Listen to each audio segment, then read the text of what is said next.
Praise the lord. మన ప్రభు అయిన యేసుక్రీస్తు నామమును బట్టి మీకు అందరికీ శుభాభివందనములు తెలియజేసుకుంటున్నానండి. మనం ఈరోజు సౌలు గురించి మాట్లాడుకుందాము. సౌలు తన తండ్రి యొక్క గార్ధబములు తప్పిపోయినాయి అని తండ్రి చెప్పిన మాట చొప్పున గార్ధబములు వెదకడానికి వెళ్తాడండి. అయితే ఇశ్రాయేలు ప్రజలు మాకు రాజు కావాలని సమూయేలు దగ్గర ఎంతో మొరపెడుతూ ఉంటారు. అంటే ఎక్కువ అడుగుతూ ఉన్నప్పుడు దేవుడు సమూయేలుతో చెప్తాడు సౌలుని రాజుగా చేయమని. అయితే ఎలా రాజుగా చేయబడ్డాడంటే గార్ధబములు వెతుకుతూ ఉన్నప్పుడు సౌలు యొక్క పనివాడు, ఇక్కడ ఒక దీర్ఘదర్శి ఉన్నాడు, ఒక ప్రవక్త ఉన్నాడు, మనం వెళితే మన గార్ధబొమ్మలు ఎక్కడున్నావో అవి మనకి తెలియజేస్తాడు ప్రవక్తని పనివాడు చెప్పినప్పుడు ఓకే సౌలు ఒప్పుకొని వెళ్తాడనమాట సమూయేలు దగ్గరికి. వెళ్ళినప్పుడు దేవుడు సమూయేలుతో మాట్లాడతాడు, ఇదిగో నేను కోరుకున్న రాజు ఇతడే నేను అని చెప్పినప్పుడు అప్పుడు సమూయేలు సౌలుని అభిషేకిస్తాడు అనమాట. అభిషేకిస్తాడు. అయితే ఇక్కడ సౌలు ఏం చేస్తాడంటే యుద్ధానికి వెళ్తాడు, ఫిలిష్తీయుల మీద యుద్ధానికి వెళ్తాడు. వెళ్ళినప్పుడు దేవుడు జయాన్ని ఇస్తాడు, జయ జీవితాన్ని ఇస్తాడు. అక్కడ ఫిలిష్తీయులకి యుద్ధాన్ని జయించే విధంగా సౌలుని బలాఢ్యుడిగా చేస్తాడు. అయితే సమూయేలు ఇక్కడ 15వ అధ్యాయం 3వ వచనంలో అమాలేకులందరినీ వెళ్ళి నాశనం చేయి, ఎవరిని విడిచిపెట్టదని సెలవిచ్చినప్పుడు సౌలు ఏం చేస్తాడంటే సౌలు యొక్క జనులు ఏం చేస్తారంటే ఆ ప్రజలు అక్కడ సమూయేలు చెప్పిన మాట, అంటే దేవుడు చెప్పిన మాట అది. దేవుడు సమూయేలుకు చెప్పినప్పుడు సమూయేలు సౌలుకు తెలియజేసినప్పుడు సౌలు దేవుని మాట వినకుండా క్రొవ్విన వాటిని బలమైన ఎడ్లను గొర్రెలను అన్నిటినీ తీసి పక్కకు పెడతాడనమాట. దేవుడు ఏం చేస్తాడంటే యెహోవా వాక్కు సమూయేలుకి ప్రత్యక్షమైద్ది అనమాట. ప్రత్యక్షమయ్యి సౌలు నన్ను అనుసరింపగా వెనుక తీసిన ఆజ్ఞలు గైకొనకపోయినాయి గనుక అతని రాజుగా నియమించినందుకు నేను పశ్చాత్తాపడుచున్నాను. దేవుడు సమూయేలుతో మాట్లాడతాడనమాట. నా ఆజ్ఞలను సౌలు పాటించట్లేదు, నా ఆజ్ఞలను.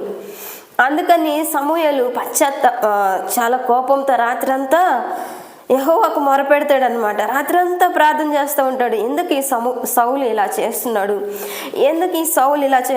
దేవుని చెప్పిన మాట వినట్లేదని. ఈరోజు అనేక మంది కూడా ఇదే పరిస్థితి అండి. సేవకులు ఎంతోమంది చెప్తా ఉంటారు, నువ్వు ఇలా ఉండాలి, ఇలా చేయాలి, నీలో అన్యుల యొక్క క్రియలు ఉండకూడదు, అన్యజనుల యొక్క ప్రవర్తన ఉండకూడదు, నువ్వు మాదిరిగా ఉండాలి, నువ్వు దేవుని చేత ఏర్పరచబడిన వాడవు, దేవుని చేత ఏర్పరచబడిన దానువు, దేవుని కొరకు నియమింపబడిన దానువు, అభిషేకించబడిన వాడు అని సెలవిచ్చినప్పుడు మాట్లాడుతున్నప్పుడు వారికి ఇష్టం వచ్చినట్టు వెళ్ళి లోకస్తులతో సాంగత్యం చేస్తుంటారండి. ఇక్కడ సౌలు కూడా అదే చేస్తూ వచ్చాడు. దేవుడు చెప్పిన మాట వినలేదు, ప్రవక్త అయిన సమూయేలు చెప్పిన మాట వినలేదు, బలిసిన వాటిని క్రొవ్విన వాటిని అక్కడ ఆయన వేరుగా పెడుతూ వచ్చాడు. ఇవెందుకు ఇలా చేసావని సమూయేలు అడిగినప్పుడు ఇదిగో దేవునికి నేను బలి అర్పించడానికి అని సెలవిస్తూ ఉన్నాడండి. ఎంత మూర్ఖంగా మాట్లాడుతున్నాడు సౌలు ఇక్కడ. దేవునికి బలి అర్పించడానికి అపవిత్రమైన వాటిని తీసుకొచ్చి బలి అర్పిస్తున్నాడండి. దేవుడు ఏమన్నాడు, నేను పరిశుద్ధుడను గనుక మీరును పరిశుద్ధులై ఉండడని సెలవిస్తూ వచ్చాడు. అపవిత్రమైన దానిని నాకు బలి అర్పించొద్దని సెలవిస్తూ వచ్చాడు. అక్కడ అన్యుల స్వాస్థ్యాన్ని, అన్యుల యొక్క వారి హేయ క్రియలను బట్టి, వారి పాపమును బట్టి వాటి అన్నిటినీ నిర్మూలం చేయమంటే అవి అపవిత్రమైనగా ఎంచి కదా దేవుడు వాటిని నిర్మూలం చేయమని చెప్తూ వచ్చాడు. ఇక్కడ సౌలు అపవిత్రమైన వాటిని దేవునికి అర్పించాలని చెప్పి ఇక్కడ మాట్లాడుతూ ఉన్నాడు. ఇది దేవునికి ఇష్టమైన క్రియల.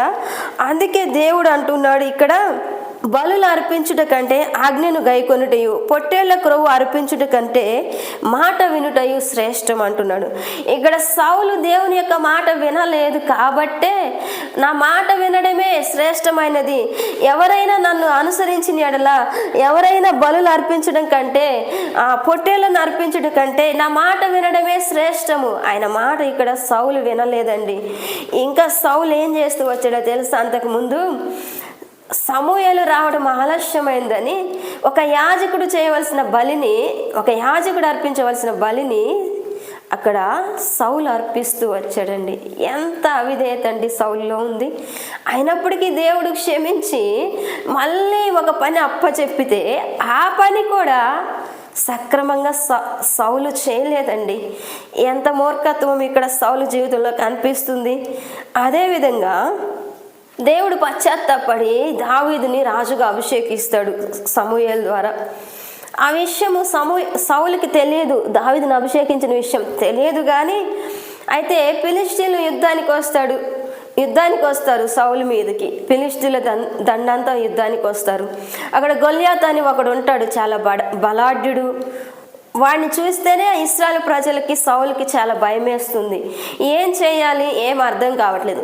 అయితే దావీదు తన అన్నలకి ఆహారం తీసుకురావడానికి వచ్చినప్పుడు అక్కడ ఆ పరిస్థితి అంతా చూసినప్పుడు, నేను యుద్ధం చేస్తాను వెళ్ళినప్పుడు సౌలు ఒప్పుకుంటాడు. ఎలాగల ఒప్పుకున్నప్పుడు దావీదు ఒక్క వడిసె రాయి తీసుకొని కొట్టినప్పుడు గొల్యాతు బోర్లబడి చనిపోతాడు. అప్పుడు ఆ ప్రజలు అన్నమాట, ఆ ప్రజలు ఏం చేస్తారంటే, అక్కడ స్త్రీలు ఏం చేస్తారంటే సౌలు 1000 కొలది, దావీదు 10,000 కొలది అని అక్కడ ఒక పాట పాడతారండి, పొగడతారంటే ఆ పొగడతా సౌలుకి నచ్చలేదు. ఎందుకు నచ్చలేదు? అక్కడ దేవుని మాట వినే స్వభావం లేదు కదా. ఇప్పుడు చాలామంది ఇలానే ఉన్నారండి. ఎదుటి వారిని ఎవరైనా పొగిడితే జలసి, వాళ్ళు ఎక్కడ లేని అసూయ వస్తుంది. అరే వారు చేసిన పనికి మెచ్చుకున్నారే, వారు మంచి పని చేశారు కాబట్టి అక్కడ వాళ్ళు ఘనత పొందారే అనే ఆలోచన ఉండదు. ఎవరన్నా కొంచెము పొగడబడ్డప్పుడు, ఎవరైనా కొంతమందిని ఒక సేవకుడే ఒక విశ్వాసిని పొగిడినప్పుడు అక్కడ ఇంకో విశ్వాసం ఉంటుంది, వారికి మనసులో బాధ అండి. ఎందుకు పొగడాలి? ఈ కౌలు బాధ కూడా ఇదే. దావీదుని ఎందుకు పొగడాలి? బాధ. రాజుని నేను కదనే గర్వము, రాజుననే గర్వం ఇక్కడ ఉంది. నువ్వు ఎంతటి వాడివైనా దేవుని ఎదుట నిలబడినప్పుడు తగ్గించుకునే స్వభావం ఉండాలి. నువ్వు ఎంతటి వాడివైనా ఉండొచ్చు, నీకు ధనం ఉండొచ్చు, లేకపోతే ఒక పెద్ద హయ్యర్ క్యాస్ట్లో ఉండొచ్చు, లేకపోతే నీ దగ్గర డబ్బు ఉండొచ్చు. నువ్వు ఎంతటి వాడివైనా కానీ దేవుడు సెలవిచ్చినప్పుడు ఆ మాట చాలా విలువైనది. ఆ మాటకు మాత్రమే నువ్వు లోపడాలి, ఆ మాటకు మాత్రమే నువ్వు విధేయత చూపించాలి, ఆ మాట మాత్రమే నెరవేర్చబడాలి. నేను అధికారిని కదా, నేను రాజును కదా అనే ఆలోచన నీలో ఉండకూడదు. ఆలోచన ఉందా, నీలో సాతాను క్రియలు నెరవేర్చబడతాయి. సాతాను యొక్క స్వభావం నీలో ఏలుబడి చేస్తుంది. ఇప్పుడు సౌలు యొక్క జీవితంలో కూడా అదే ఏలుబడి చేసింది. దావీదుని తరుముతూ వస్తున్నాడు, అనేక సార్లు తరుముతూ వచ్చాడు. అయితే చివరికి దావీదు ఎన్గేది గృహంలో ఉన్నాడని సౌలు చెవిలో పడ్డప్పుడు సౌలు ఎన్గేది గృహానికి వెళ్ళి బాగా నిద్రపోతున్నాడు, అలసిపోయాడు. రాజుగా ఉండవలసిన సౌలు ఆ గృహాల్లోకి వెళ్ళాల్సిన అవసరం ఏంటండి? అడవుల్లోకి వెళ్ళాల్సిన అవసరం ఏంటండి? దావీదంటే ఆ సౌలు రాజు కాబట్టి ఎక్కడ నన్ను చంపేస్తాడో అని భయపడి పారిపోతూ వచ్చాడు. బట్ ఈ సౌలుకి ఏం పనండి? ఆ గృహాల్లోకి వెళ్ళాల్సిన అవసరం ఏంటి? ఆ గృహంలో పోయి నిద్రపోవాల్సిన అవసరం ఏంటండి? ఈరోజు అనేక మంది ఇలాగే నిద్రపోతున్నారండి.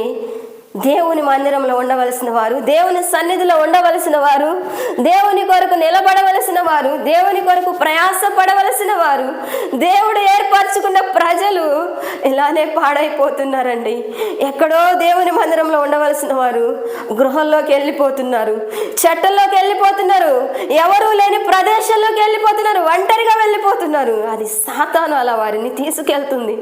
ఎందుకు ఇదంతా అంటే దేవునికి లోబడే స్వభావం వారిలో లేకపోయింది.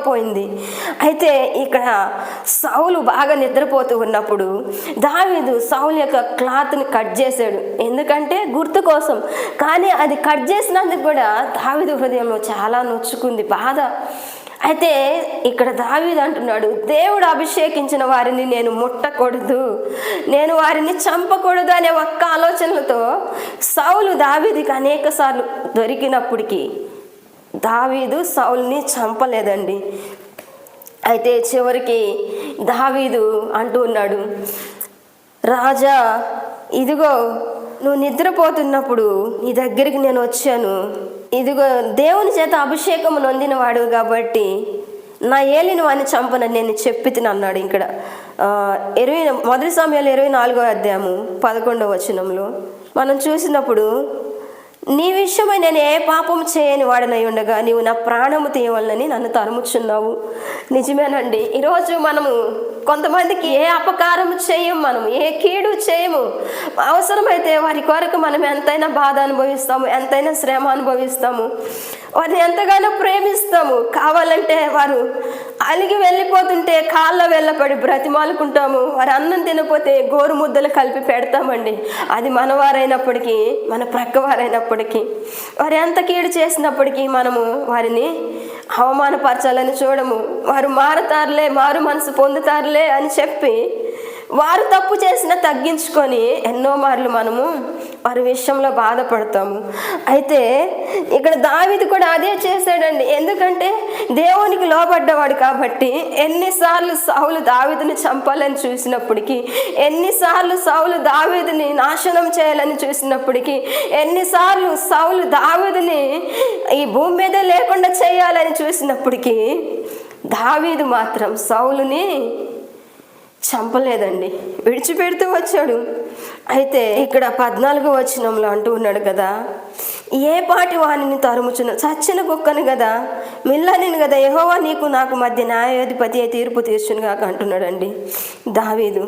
అయితే ఇక్కడ అంటున్నాడు, సౌలు ఇప్పుడు మారు మనసు పొంది, లేకపోతే సౌలుకి ఇప్పుడు బాధ అనిపించిందో ఏమో, ఇప్పుడు అంటున్నాడు, ఇక్కడ అంటున్నాడు సౌలు, దావీదు నాయనా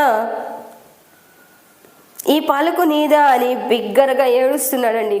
ఇక్కడ సౌలుకి పశ్చాత్తాపం వచ్చిందేమోనండి బహుశా.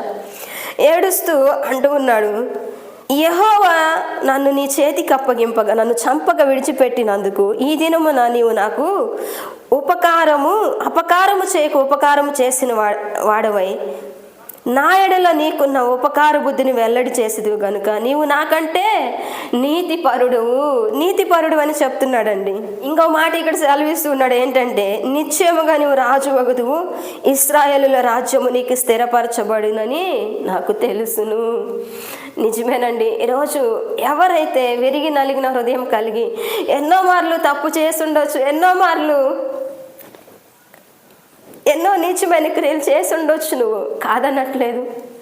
కానీ ఇక్కడ సౌలు పశ్చాత్తాపడుతున్నాడు, దావీదా నాయన నువ్వు రాజు అవుతావయ్యా అని సెలవిస్తున్నాడు. నిన్ను దేవుడు నీ చేతికి అప్పగించినప్పటికీ నన్ను చంపలేదు కదా అని మాట్లాడుతున్నాడు. పశ్చాత్తాపం కనిపిస్తుంది సౌలులో. అదే పశ్చాత్తాపం నువ్వు కలిగి ఉండాలి ప్రియ సహోదరి సహోదరుడా. ఈరోజు దేవుడు ఎన్నో మార్లు ఎన్నో అవకాశాలు నీకు ఇస్తూ వచ్చాడు. నువ్వు ఎంతగా దేవునికి అవిధేయత చూపించినా, మరణ పడకలోనికి వెళ్ళిన నిన్ను ఎవరు విడిపించలేకపోయారు. నీ స్థితిని, నీ పరిస్థితిని, నీ గతిని ఎవరు మార్చలేకపోయారు. మరణానికి వెళ్ళిపోతూ వచ్చావు, మరణ పడకలో ఉన్నావు, మరణ పడకలో నుంచి నిన్ను లేవనెత్తాడు ఆయన. అలాంటి యేసు ప్రభుని నువ్వు ఈరోజు తృణీకరిస్తున్నావు. నీ మాటల ద్వారా తృణీకరిస్తున్నావు, నీ చూపుల ద్వారా తృణీకరిస్తున్నావు, నీ క్రియల ద్వారా తృణీకరిస్తున్నావు, నీ ఆలోచనల ద్వారా తృణీకరిస్తున్నావు. నేనే మంచివాడిని, నేనే మంచిదాన్ని, నాకంటే ఎవరు మంచి వాళ్ళు లేరని నిన్ను నువ్వు నష్టపరుచుకుంటూ ఉన్నావు, భ్రమలోకి వెళ్ళిపోతూ ఉన్నావు. ఒక్కసారి వెనక్కి తిరిగి చూడు. ఈరోజు అంత కఠిన మనసు కలిగిన సౌలు కూడా ఒక పశ్చాత్తాపానికి వచ్చి దావీదు విషయంలో దేవుడు నిన్ను రాజుగా చేయనని సెలవిస్తూ ఉన్నాడు. ఈరోజు అదే పశ్చాత్తాపం నీలో ఉంటే, నీలో కలిగితే దేవుడు కూడా నిన్ను క్షమించడానికి సిద్ధంగా ఉన్నాడు. కాబట్టి క్షమాపణ అడుగు, దేవుణ్ణి అడుగు, ప్రభువా నన్ను క్షమించు, ఇకనైనా నీ మాట వింటాను ప్రభువా, ఇకనైనా నీకు లోబడతానన్న ప్రభు అని అడుగు, దేవుణ్ణి అడుగు, దేవుని దగ్గర పశ్చాత్తాపడు. ఈరోజే నీ జీవితం మార్చబడుతుంది, నీ స్థితులన్నీ మార్చబడతాయి, నీ పరిస్థితులన్నీ మార్చబడతాయి. నువ్వు ఇంకా అబద్ధాలు ఆడుతూ లేదు, నేనే మంచివాడిని, నేనే మంచిదాన్ని అని చెప్పుకుంటూ తిరుగుతావా? ఏదో ఒకరోజు సౌలు వలె సౌలు మరణిస్తూ వచ్చాడు. ఎలాగంటే ఆ మరణం యుద్ధానికి వెళ్ళినప్పుడు ఆ యుద్ధంలో సౌలుకి జయము కలగలేదు. ఎందుకంటే దేవుడు వెళ్ళొద్దన్నాడు. దావీదునైతే విడిచిపెట్టాడు కానీ చంపనని, దేవునికైతే లోబడలేదు మళ్ళీ సౌలు. అందుకే ఇక్కడ యుద్ధానికి వెళ్ళిపోయినప్పుడు యుద్ధంలో కుమారుల్ని పోగొట్టుకున్నాడు. ఇంకా ఏం జరిగిందంటే, సున్నతి లేని వాళ్ళు వచ్చి నన్ను చంపేస్తారని చెప్పేసి తన కత్తి మీద తనే పడి చనిపోతూ వచ్చాడు. ఎంతటి ఘోరమైన పరిస్థితి అండి. తన కత్తి మీద తనే పడి చనిపోతూ వచ్చాడండి. చనిపోవాల్సిన అవసరం ఏంటి సౌలుకి? దేవుని మాటకి ఇక్కడ లోబడలేదు కాబట్టే, దేవునికి విధేయత చూపించలేదు కాబట్టే నిన్ను కూడా అనేక మార్లు మరణానికి వెళ్ళిపోతుంటే, అనేక సార్లు నాకెందుకు ఈ బ్రతుకని వెళ్ళిపోతుంటే మరణం నుంచి విడిపించాడు కదా. సౌలుని విడిచిపెట్టినట్టు నిన్ను విడిచిపెట్టలేదు కదా. అయ్యో నిన్ను కాపాడుతూ వచ్చాడు కదా. ఎందుకంటే మనం కృపాకాలంలో ఉన్నాం కాబట్టి, దేవుడు నిన్ను ప్రేమిస్తున్నాడు కాబట్టి, ఇంకా ఆయన ప్రేమ ఆయన చేతులు నీ వైపు చూస్తూ ఉన్నాయి. నా కుమారుడా, నా కుమార్తె, ఇంకా నేను నీ కొరకు నా చేతులు చాపి ఉన్నాను. నా దగ్గరికి వస్తే నేను నిన్ను ఎంత మాత్రం త్రోసివేయను, తృణీకరించనని చెప్పి దినమెల్లా ఆయన చేతులు చాచి ఉన్నాడు. నువ్వు ఆయన చేతుల్లోకి రావడమే ఆలస్యము. ఆయన నిన్ను హత్తుకుంటాడు, తన ఒడిలో నిన్ను పెట్టుకుంటాడు, తన కౌగిల్లో నిన్ను చేర్చుకుంటాడు. ప్రియ సహోదరి, సహోదరుడా, ఈ రోజైనా ఒక స్థిరమైన తీర్మానంలోనికి రా. ఒక స్థిరమైన తీర్మానం, ఒక స్థిరమైన ఆలోచనలోనికి రా. నేను బ్రతుకుట క్రీస్తే, చావైతే లాభం అని చెప్పు. నేను క్రీస్తు కొరకే బ్రతుకుతాను. నాకు ఈ లోకంలో ఏది వద్దు, ఈ లోకాశలు వద్దు, లోకంలో ఉన్న ధనం వద్దు, ఈ లోకంలో ఉన్న కులం వద్దు, లోకంలో ఉన్నది ఏది నాకు వద్దు, నాకు యేసయ్యే కావాలని వచ్చావా? దేవుడు తన కౌగిల్లో నిన్ను హత్తుకున్నట్టుకు సిద్ధంగా ఉన్నాడు. ఆమేన్. పరిశుద్ధుడా దేవా, స్తోత్రం తండ్రి. ఈరోజు అయా తండ్రి, ఎవరైతే నీకు దూరంగా వెళ్ళిపోతూ వచ్చారో అయా తండ్రి, వారందరినీ నీ కౌగిల్లో చేర్చుకోమని అడుగుచున్నాను. వారందరికీ పశ్చాత్తాపం కలుగు చేయమని అడుగుచున్నాను ప్రభా. అయా తండ్రి, నశించిపోతున్న నీ బిడ్డల్ని రక్షించమని అడుగుచున్నాను. సహాయము చేస్తూ రమ్మని, అయా మీరే కార్యము జరిగించమని, అనేక మందిని మీ సన్నిధిలో, మీ కౌగిల్లో చేర్చుకోమని యేసయ్య అతి పరిశుద్ధ నామమున అడిగి వేడుకొని ప్రార్థిస్తున్నాను పరమ తండ్రి. ఆమేన్, ఆమేన్, ఆమేన్, ఆమేన్. దేవుడు మిమ్మును, మీ కుటుంబములను ఆశీర్వదించును గాక. అనేక మందికి మాదిరికరంగా మిమ్మును చేయును గాక. మీ జీవితంలో ఒక వ్యత్యాసమైన కార్యములు మీరు చూచుదురుగాక. మీ జీవితాన్ని దేవుని కొరకు నిలబెట్టుకొందురుగాక. దేవుని కొరకు మిమ్మును మీరు అర్పించుకొందురుగాక. దేవుని కొరకు మిమ్మును మీరు సమస్తమును వదిలిపెట్టి దేవుని కొరకు నిలబడుదురుగాక. ఆమేన్. Praise the lord.